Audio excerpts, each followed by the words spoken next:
실패라는 단어를 국어사전에서 찾아보면 이렇게 나옵니다. 일을 잘못하여 뜻한 대로 되지 아니하거나 그르침. 그리고 실패라는 단어와 연관해서 찾을 수 있는 단어, 성공이라는 단어를 찾아보면 목적한 바를 이룸이라고 나옵니다. 우리는 이런 단어를 언제 자주 쓸까요? 바로 내 옆에, 내 주변에 있는 사람과 자신을 비교하거나 비교되면서 자주 사용하게 됩니다. 나와 친한 친구는 계획한 대로 일이 잘 진행되어 성공한 것 같은데 나는 계획한 대로 일이 잘 진행되지 않아 실패한 것 같은 인생이다 라고 생각을 하며 살 때가 참 많습니다. 이러한 비교로 인해 생겨난 줄임말이 있는데 그것은 바로 엄친아, 엄친딸 이런 표현들입니다. 이생망 이런 표현들입니다. 엄친아는 부모들이 자식을 나무랄 때 자주 쓰는 표현으로 야, 엄마 친구 아들 아무개는 이번에 대학교 어디 갔다더라. 엄마 친구 아들 홍길동은 학교 홍보 모델도 한다더라. 이런 이제 비교의 대상, 척도, 기준이 되어서 우리 청년들 또 우리 많은 사람들의 비교 대상이 돼서 우리 인생이 실패했는지 성공했는지 그 여부를 판가름하는 척도의 단어가 엄친아, 엄친딸이 되었습니다. 이런 엄친아를 기준으로 우리의 인생은 실패와 성공 여부가 나뉘어지지만 그래도 다행히 정규직으로 취직을 하고 돈벌이를 하고 살아간다면 그나마 성공한 인생인데 그것조차도 못해서 취준생으로 살아가는 인생을 향해 스스로가 이렇게 말합니다. 이번 생은 망했어 라고 자조하는 표현이 이생망이라는 표현입니다. 그럼 예수님을 믿어 구원받아서 살아가는 우리들은 성공한 사람일까요? 실패한 사람일까요?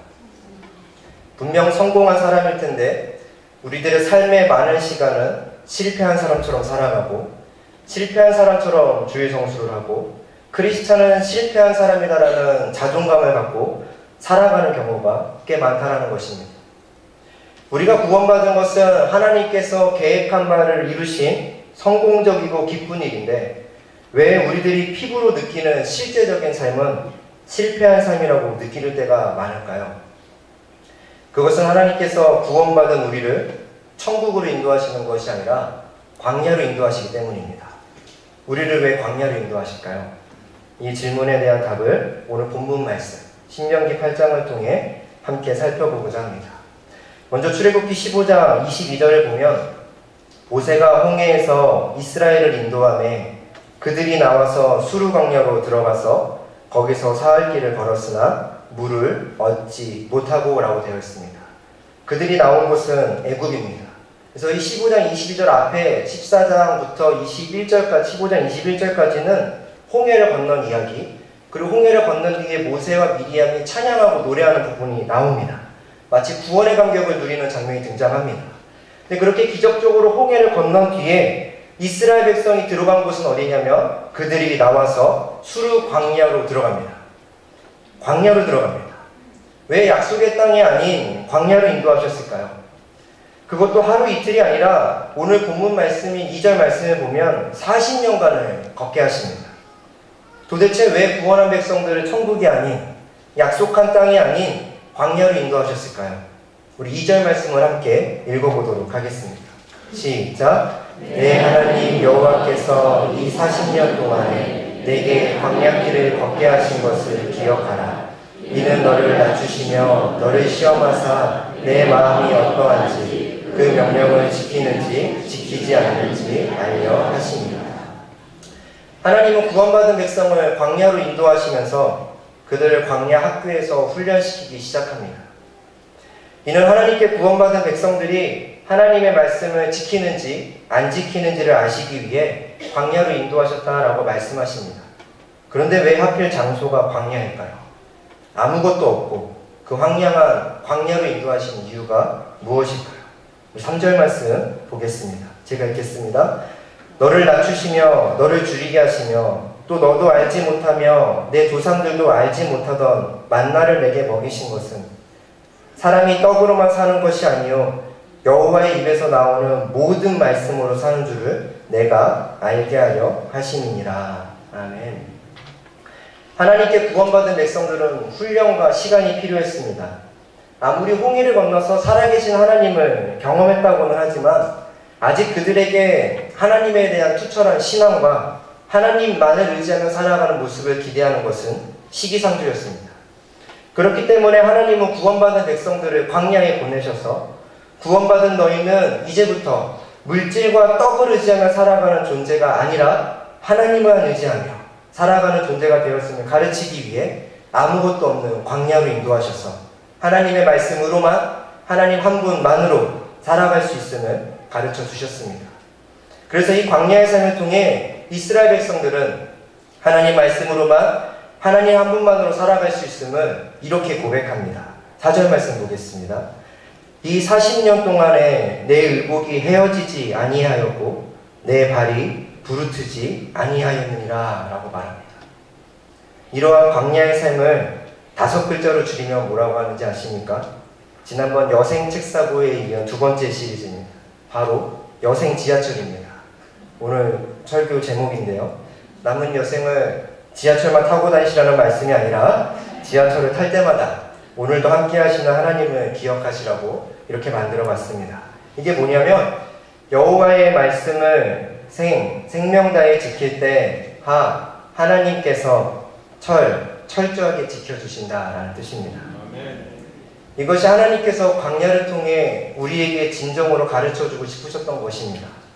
다시 말씀드리면 하나님의 말씀에 따라 사는 게 진정한 안식이 있고 진정한 자유가 있음을 구원받은 백성들에게 말씀하시고 경험하게 하시기 위해서 광야로 인도하신 것입니다.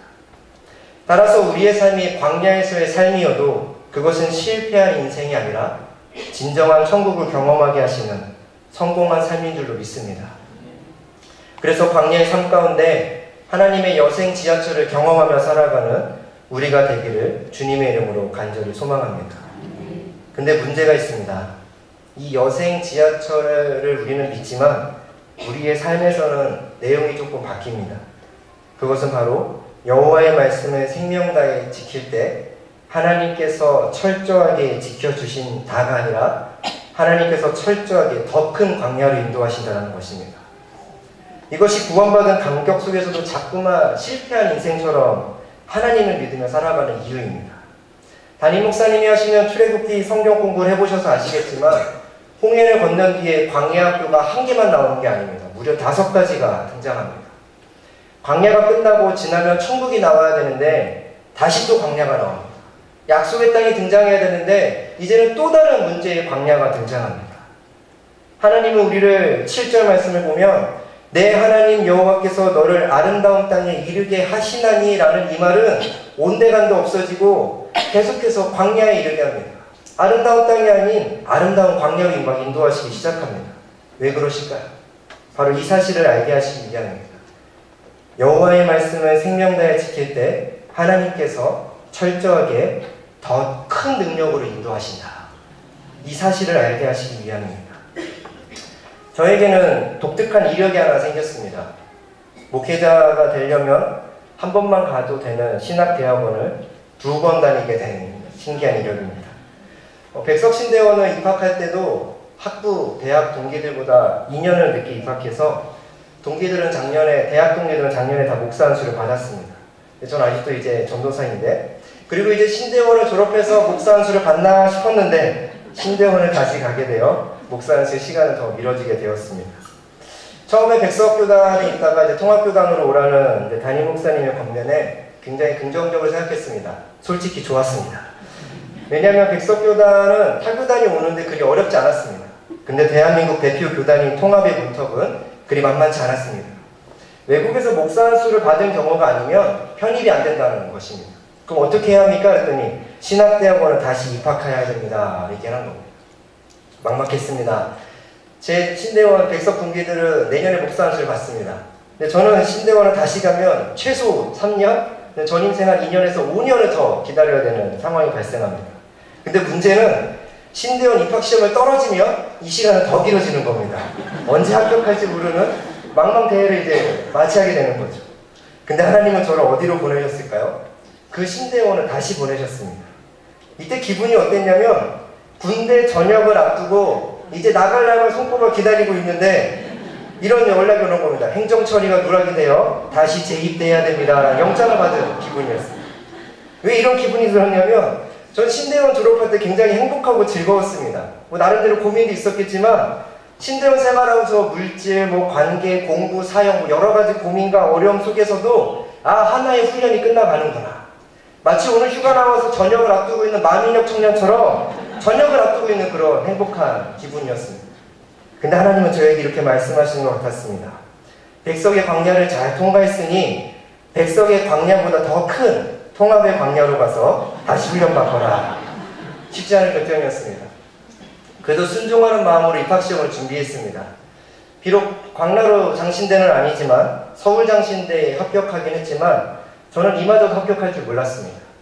남들은 장신대 가려고요 1년 내내 스터디 그룹에 가입해가지고요 아침부터 저녁까지 공부를 합니다. 근데 그 1년 만에 들어가는 사람도 기적이라고 합니다. 보통 2년 3년 준비하는 게 기본이라고 얘기를 합니다. 근데 저는 신대원을 다니고 있는 가운데 준비한다는 게 여간 쉽지 않았습니다. 그래서 합격을 못할 줄 알았습니다. 밤마다 공부하면서 우전노 사람에게 이제 불평불만을 합니다. 나 이번에 틀렸어. 나 이번에 틀렸어. 내년에 한 번만 더 기회를 줄 수 있을까? 뭐 이러면서. 그리고 또 이제 서울장신에 이제 시험을 보러 갔는데 면접을 보는데 영색했다는 이유로 면접 볼 준비가 안 된다고 얼마나 혼이 났는지 모르겠어요. 저만 콕 집어가지고 이현식 씨 면접 볼 준비가 안 되신 것 같네요. 제가요? 그만 이제. 그래서 면접을 보고 나오면서 수험표를 다 떼서 쓰레기통에 버리면서 난 떨어졌구나 생각하고 나왔는데 합격을 해서 학교를 다니고 있습니다. 그렇게 하나님의 은혜 가운데 학교를 다니는데 이 더 큰 광야에서 무엇을 경험하며 살아가는지 아십니까? 더 철저하고 더 완벽한 여생 지하철의 삶을 경험합니다. 생각지도 못한 곳에서 도움을 받고 생각지도 못한 좋은 동기들을 만나서 이 모양 저 모양으로 하나님의 인도하심을 경험하게 됩니다. 그럼 저에게는 신대원만 졸업하면 광야가 끝일까요? 그렇지 않습니다. 앞으로 아이도 낳고 또 신대원 졸업하면 전임사역도 해야 되고 부목사도 하고 또 장차 후에는 꿈과 같은 담임목사 자리에 갔을 때 더 큰 광야가 펼쳐지지 않겠습니까? 그럼 그때마다 저는 어떤 선택을 해야 될까요? 새로운 교회를 찾아갈까요? 하나님을 찾아가야 될 줄로 믿습니다. 더 큰 광야들이 펼쳐질 때마다 왜 하나님을 찾아갈까요? 앞서 겪어왔던 광야의 삶 속에서 하나님 앞에 나가서 하나님 도와주세요. 하나님 살려주세요. 기도할 때마다 하나님 찾을 때마다 하나님은 우리의 기도보다 더 응답하여 주신 하나님과의 만남이 있었기 때문입니다. 그러므로 우리가 앞에 계속해서 더 큰 광야가 펼쳐진다 할지라도 하나님을 찾는 우리가 되었으면 좋겠습니다. 그렇게 하나님을 찾을 때마다 광야의 삶 속에서 하나님이 철저하게 지켜주시고 보호해 주시는 경험을 하게 될 줄로 믿습니다. 따라서 광야의 삶은 실패의 삶이 아니라 하나님이 실제하시는 삶입니다. 만약 광야의 삶이 없다면 우리에게는 하나님도 없을 것입니다. 하지만 하나님은 끊임없이 우리를 광야로 보내시며 훈련시키시고 여생 지하철의 삶을 경험하게 하시면서 하나님 품에 안기는 그날까지 하나님만 의지하고 하나님의 말씀으로 살아가고 하나님의 지키심과 인도하심 속에 살아가는 하나님의 백성이 되도록 우리를 광야 가운데로 보내시는 것입니다. 말씀의 결론 짓습니다. 왜 하나님은 우리를 바로 아름다운 땅에 이르지 않게 하시고 더 큰 광야로 인도하시며 우리를 훈련시키십니까?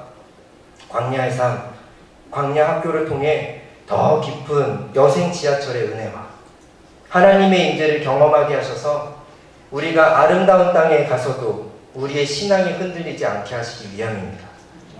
9절 10절 말씀을 보면 내가 먹을 곳에 모자람이 없고 내게 아무 부족함이 없는 땅이며 그 땅의 돌은 철이요 산에서는 동을 탈 것이라. 네가 먹어서 배부르고 내 하나님 여호와께서 목토를 내게 주셨으므로 말미암아 그를 찬송하리라. 아멘. 이렇게 배부르고 부족함이 없는 것은 내 힘이 아니라 나에게 옥토를 베푸신 하나님의 은혜입니다 라고 고백하며 하나님을 찬송할 줄 아는 그런 주의 자녀들이 되게 하시기 위해 하나님은 오늘도 우리를 광야로 인도하십니다. 그러므로 광야는 실패의 땅이 아닙니다. 더 깊은 하나님의 실제를 경험하는 땅입니다. 우리를 철저하게 더 인도해 주시는 하나님의 땅입니다. 그리하여 우리가 하나님의 뜻을 이루어 가도록 주의 백성이 되도록 하는 땅이 광야입니다.